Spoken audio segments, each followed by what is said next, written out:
Hey church family, failure is a topic that most of us don't like to think about. Unless it's somebody else's failure, and then we've got no problem thinking about it and sometimes even celebrating it.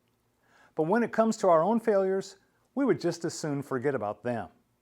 But the Bible has a lot to say about failure.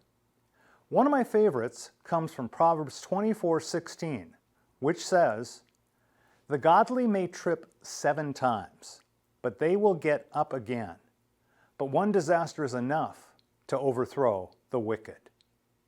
What that verse is telling us is that the difference between the godly and the wicked, or the righteous and the unrighteous, is not that one falls and the other doesn't.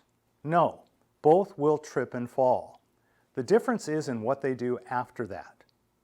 Simon Peter was a man of great faith and bold action, but his brash style sometimes led him to make humiliating mistakes.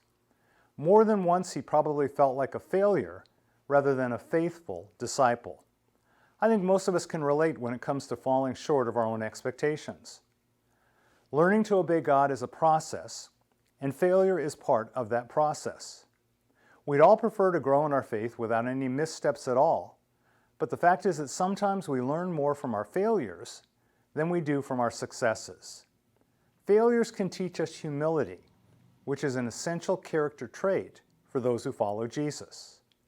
The Lord doesn't reward wrongdoing, but He blesses those who, when they do wrong, return to Him and receive His forgiveness and grow through the process.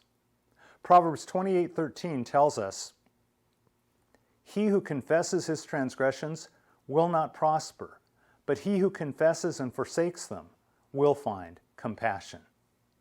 I pray that the longer we walk with the Lord, that our seasons of failure would be fewer and further between, and that when we fall, we'd learn to fall forward. Amen.